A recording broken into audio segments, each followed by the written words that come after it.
Hello students, welcome to our YouTube channel. आज हम लोग हिस जो जियोग्राफ़ी है उस जियोग्राफ़ी का सेकंड चैप्टर स्टार्ट करने जा रहे हैं, जो कि क्लास सेवेंथ का है। और इस जियोग्राफ़ी के अंदर हम लोग अर्थ के बारे में पढ़ेंगे।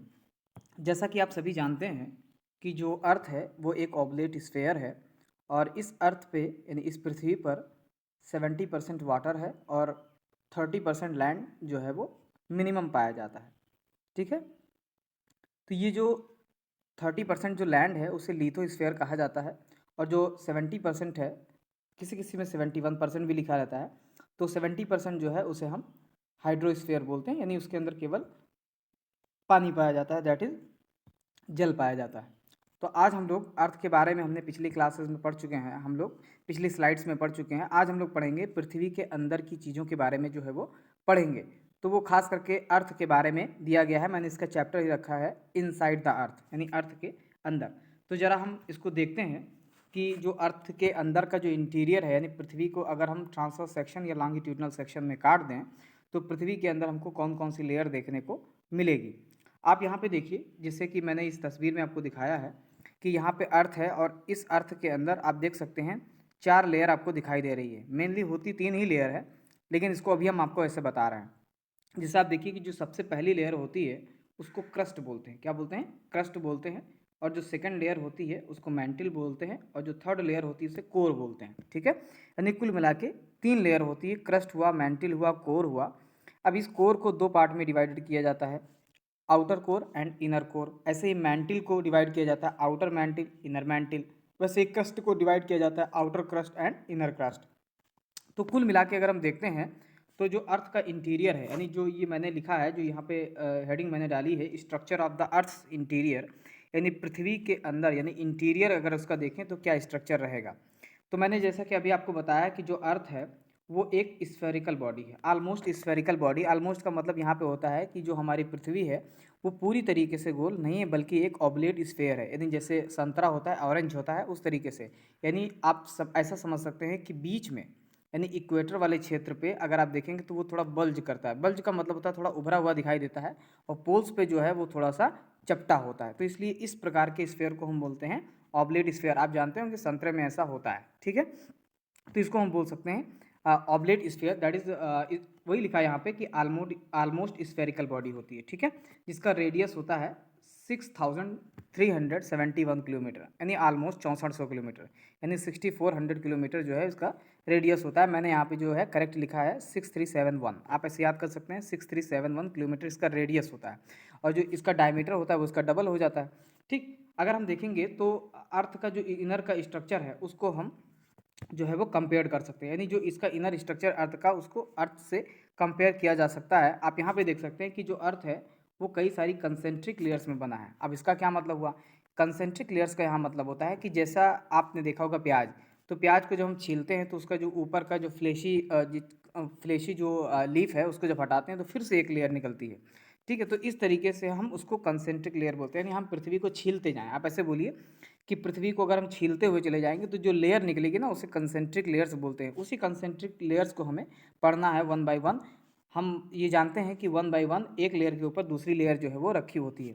इस लेयर को बोलते हैं क्रस्ट, जो सबसे आउटर की तरफ होती है, जिसको क्रस्ट बोलते हैं, और इसी को हम लिथोस्फीयर के नाम से भी जानते हैं। फिर है मैंटिल, ठीक है, जो बीच का पार्ट होता है मैंटिल, और तीसरा जो है सो कोर बोलते हैं। ये थोड़ा दिखाई नहीं दे रहा, अब मैंने आपको बता दिया ये कोर है।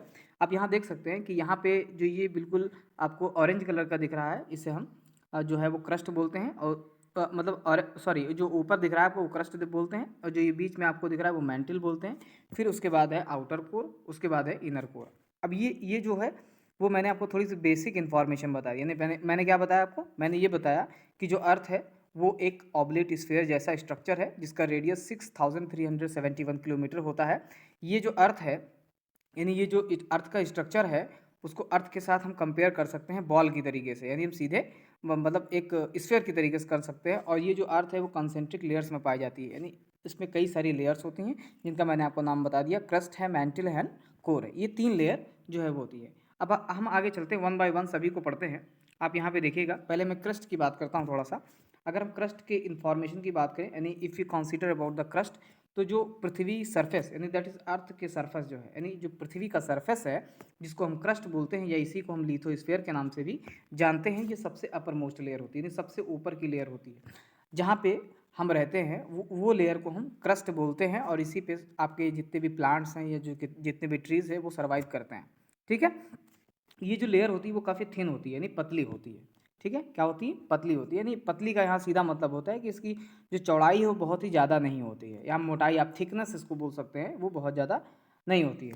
आगे देखिए यहाँ पे it is thicker in continents, यानी जो कॉन्टिनेंट्स पे अगर देखा जाए तो क्रस्ट मोटा होता है यानी थिक होता है, लेकिन ओशियन बेड्स के अंदर देखें तो वो पतला होता है, क्योंकि आप जानते हैं जो गहराई है, आप जानते हैं कि इस पृथ्वी पर जो लिथोस्फीयर है उसका जो डिस्ट्रीब्यूशन है वो अनइवन है। अनइवन का डिस्ट्रीब्यूशन का मतलब होता है कहीं पे ऊंचा है तो कहीं पे नीचा है।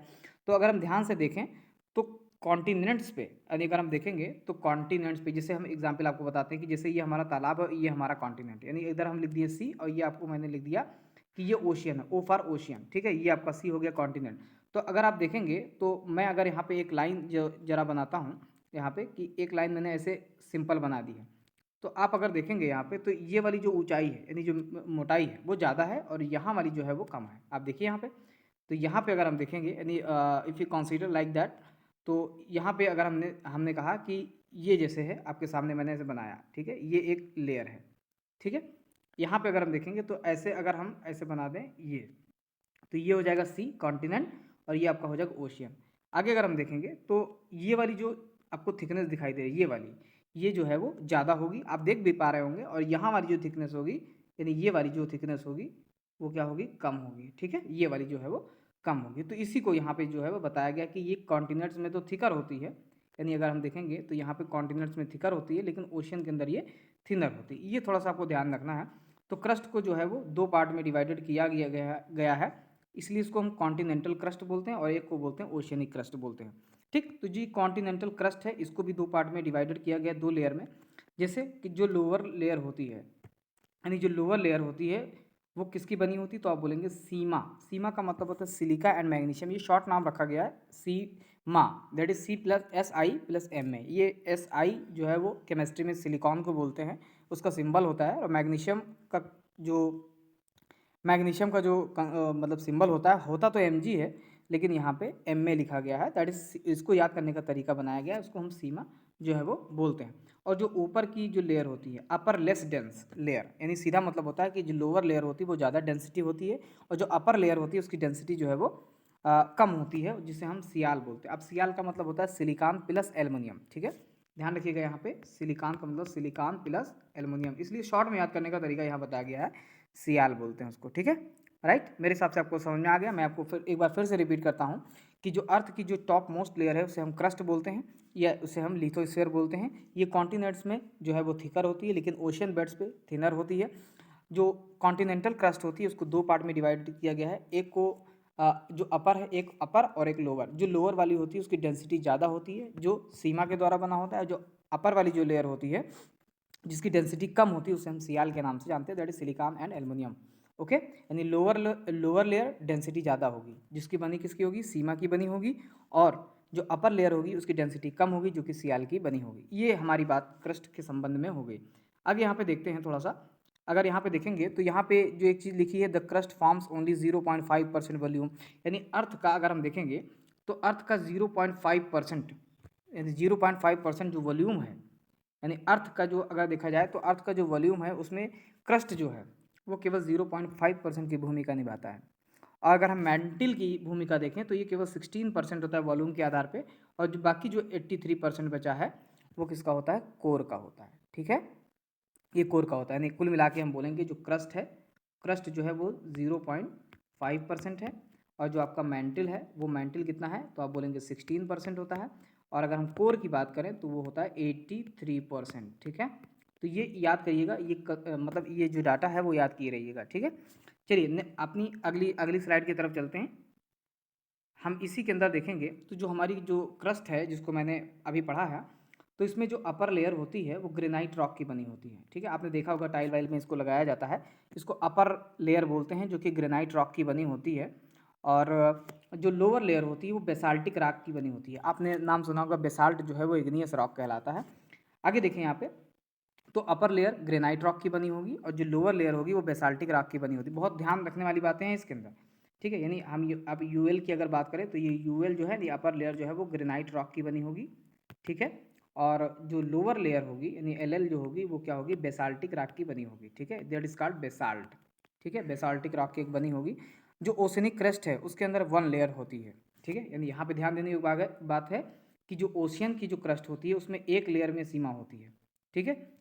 और जो कि बसाल्ट, डायाबेस और गैब्रो नाम की इग्नियस रॉक से बना होता है। आप देखिए इधर मैंने आपको दिखाया भी है, यही सब रॉक हैं, ठीक है। बेसाल्ट, डायाबेस एंड जो नीचे है उसको हम गैब्रो बोलते हैं, ठीक है। मैं उसको आपको दिखाता हूँ, आप देख सकते हैं यहाँ पे ये तीनों रॉक जो हैं वो आपके सामने हैं। ये इग्नियस रॉक कहलाती हैं। इग्नियस रॉक ऐसी रॉक्स होती हैं जो लावा के जो लावा है, लावा की कूलिंग की वजह से जो है वो बनता है। आप यहाँ पे देख पा रहे होंगे कि यहाँ पे मैंने स्ट्रक्चर भी आपको दिखाया गया। आप देखिए यहाँ पे ये आपका जो है वो अर्थ का डायग्राम है। इसको एक सेक्शन काट के यहाँ पे दिखाया गया। अब देखिए यहाँ पे कोर है, फिर यहाँ पे मैंटिल है, फिर यहाँ पे क्रस्ट है, ठीक है। उसी के बाद यहाँ इनर कोर, इसके बाद आउटर कोर, उसके बाद यहाँ पे मैंटिल और उसके बाद क्रस्ट जो है वो 0 से 100 किलोमीटर थिक होती है, ठीक है। ऊपर की लेयर को लिथोस्फीयर के नाम से भी जाना जाता है, ठीक है। मैं क्लास 7 के हिसाब से पढ़ा रहा हूँ, बहुत डिटेल से नहीं पढ़ा रहा हूँ आपको, आप ध्यान रखिएगा, ठीक है। तो इस पॉइंट ऑफ व्यू को आप याद रखिएगा। क्लियर, यहाँ पे आपके जो है वो रॉक्स बनाए गए हैं। We are coming to the next, that is mantle, ठीक है। आइए मैंटिल के बारे में भी थोड़ी बहुत बातें कर लेते हैं। देखिए क्या है मैंटिल के बारे में बातें। देखिए यहाँ पे लिखा है कि mantle is a very thick layer. पहला पॉइंट इसमें ये हो गया कि मैंटिल जो है वो सबसे थिक लेयर होती है, यानी तीनों लेयर में से सबसे थिक कौन सी होती है, मैंटिल होती है, जो कि जस्ट क्रस्ट के बिलो होती है, जो कि क्रस्ट के बिलो होती है। लगभग 2900 किलोमीटर थिक होती है, यानी 2900 ऑलमोस्ट 3000 किलोमीटर थिक होती है। ये जो बनी होती है ये डेंस और हैवी मटेरियल के द्वारा जो है बनी होती है, जैसे आयरन एंड मैग्नीशियम। क्या है, आयरन एंड मैग्नीशियम। अपर मैंटिल जो है वो सॉलिड स्टेट में होता है और जो लोअर मैंटिल होता है वो सेमी मॉल्टन कंडीशन में होता है। ध्यान रखिएगा, अपर मैंटिल सॉलिड स्टेट में होता है लेकिन लोअर मैंटिल जो है वो मॉल्टन कंडीशन में होता है। यहाँ की जो टेम्परेचर होती है इस लेयर की वो लगभग 870 डिग्री सेल्सियस होती है अपर मैंटिल में और 2200 डिग्री सेल्सियस होती है लोअर मैंटिल के अंदर। ऐसा माना जाता है यहाँ पे, यानी कि जो ये मैंटिल होता है इस मैंटिल में जो कांस्टेंट मूवमेंट चलता रहता है, एक कांस्टेंट मूवमेंट चलता रहता है। और जो कूलर मैटर होता है वो सिंक डाउन यानी नीचे जाता रहता है और जो हॉटर मैटर होता है वो ऊपर की तरफ जो है वो आता रहता है। तो ये मैंटिल से संबंधित कुछ बातें थी। मैं फिर से अपनी बात दोहरा रहा हूँ कि सबसे थिक लेयर होती है जो कि क्रस्ट के नीचे होती है, 2900 किलोमीटर यानी ऑलमोस्ट 3000 किलोमीटर जो है वो थिक होती है। ये डेंस और हैवी मटेरियल की बनी होती है, खास करके आयरन एंड मैग्नीशियम की। अपर मैंटिल सॉलिड स्टेट में होता है, लोअर मैंटिल मॉल्टन स्टेट में होता है। क्यों ऐसा इसलिए होता है क्योंकि अपर मैंटिल में टेम्परेचर कम होता है, दैट इज 870 डिग्री सेल्सियस। अपर मैंटिल में 2200 डिग्री सेल्सियस जो है वो लोअर मैंटिल के अंदर होता है। और it is believe that constant movement जो है मैंटिल के अंदर चलता रहता है, जिसकी वजह से कूलर मैटर जो है वो सिंक डाउन कर जाता है, यानी नीचे चला जाता है, लोअर लेयर में चला जाता है।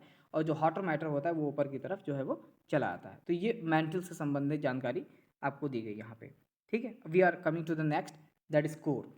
Core is the inner most layer. आपको ध्यान रखना है कि कोर जो है वो सबसे इनर मोस्ट लेयर है अर्थ की, ठीक है। यहाँ पे दिखाया गया है कि इनर मोस्ट लेयर है सबसे अर्थ की, जिसको कोर बोलते हैं। इसकी जो थिकनेस होती है वो ऑलमोस्ट 3500 किलोमीटर होती है। इसको दो पार्ट में डिवाइडेड किया गया, inner core and outer core. जो इनर कोर होता है उसके अंदर बहुत ज़्यादा प्रेशर होता है, इतना ज़्यादा प्रेशर होता है कि ये सॉलिड हो जाता है। आप किसी भी ऑब्जेक्ट को अगर बहुत ज़्यादा प्रेशर दे दोगे तो वो सॉलिड जैसा बिहेव करने लगता है। बिल्कुल वैसा ही जैसे एलपीजी के अंदर आपने सभी सुना होगा कि एलपीजी गैस है, मैंने उसको इतने हाई प्रेशर पे कर दिया कि उसके अंदर वो लिक्विड स्टेट में चला जाता है। अगर उसको हम और दबा देंगे और ज़्यादा प्रेशर अगर उसके अंदर रख देंगे तो वो सॉलिड स्टेट में चला जाएगा। और जो आउटर कोर होता है वो थोड़ा सा मॉल्टन होता है। आउटर कोर का जो टेम्परेचर है मैंने अभी आपको बताया था 2200 डिग्री सेल्सियस है। मैंटिल का लोअर और कोर का आउटर सेम रहेगा। और इनर कोर जो है वो 5000 डिग्री सेल्सियस होता है। इस लेयर को, ये जो लेयर है वो निकिल और फेरम की बनी होती है, इसलिए उसको हम बोलते हैं नीफे। निकिल को Ni बोलते हैं और आयरन को Fe बोला जाता है, केमिस्ट्री के अंदर उसका सिंबल है, ठीक है। तो इसलिए इसको नीफे जो है वो कहा जाता है। तो मैंने ये थोड़ी सी इन्फॉर्मेशन क्लास 7 के हिसाब से आपको दी है। हो सकता है ये आपको बहुत सारे एग्जाम्स के अंदर काम आ सकता है, तो आपको बहुत ही ध्यान से पढ़ना है इसको, ताकि हमें अर्थ का इनसाइड का जो है वो पता चल जाए। मैंने क्लास 7 के हिसाब से इस पॉइंट ऑफ व्यू को रखा है, ठीक है। अभी तक अगर आपने हमारा चैनल सब्सक्राइब नहीं किया है तो अभी चैनल हमारा सब्सक्राइब करें और जो कमेंट भी किया करिए, ताकि आपको किस प्रकार की वीडियो जो है वो चाहिए। आप हमारी वीडियो अच्छी लगती है या जैसा भी सुधार इम्प्रूवमेंट की भी बात करें, आप हमारे टेलीग्राम चैनल को भी ज्वाइन कीजिए, जो कि न्यू स्टडी पॉइंट है, उसमें आप देखिए। आइए इससे संबंधित 2 क्वेश्चन जो है वो कर लेते हैं। मैंने ज़्यादा क्वेश्चन नहीं रखा है सीरीज़ अभी, क्योंकि हमारा कंप्लीट जो है रॉक्स एंड मिनरल्स का जो अगली वीडियो है वो आने वाली है, रॉक्स एंड मिनरल्स वाली। तो आप चैनल्स को सब्सक्राइब कर लीजिए ताकि आपके पास वो पहुँच जाए। चलिए, पहला क्वेश्चन है, लिखा है which is the coolest and the thinnest layer, यानी पृथ्वी की सबसे कूलेस्ट और सबसे पतली लेयर कौन सी होती है। तो इसका जो राइट आंसर है वो है B, that is crust. Crust जो है वो सबसे आउटर भी होती है, सबसे कूलेस्ट भी होती है और सबसे पतली भी होती है। ध्यान रखिएगा, सबसे आउटर भी होती है, यह भी ध्यान रखिएगा कि यह आउटर होती है। इसी को लिथोस्फीयर के नाम से भी जाना जाता है, इसी को क्रस्ट के नाम से भी जाना जाता है, ऐसे आप समझ सकते हैं। ठीक है, तो ये क्रस्ट होता है। अगला जो क्वेश्चन है वो ये क्वेश्चन है, इन विच लेयर नीफे इज फाउंड, यानी कौन सी लेयर के अंदर नीफे जो है वो पाया जाता है। तो नीफे मैंने अभी आपको बताया कि नीफे Na+Fe, ठीक है, Na+Fe। Na का मतलब होता है निकिल और Fe का मतलब होता है फेरम। फेरम माने आयरन। यहाँ फेरम जो है वो एक लैटिन वर्ड है और इसका मतलब होता है आयरन। ठीक है, तो इसका जो राइट आंसर है वो है कोर। ठीक है, इसको कोर बोलते हैं। Okay, thank you for watching my video.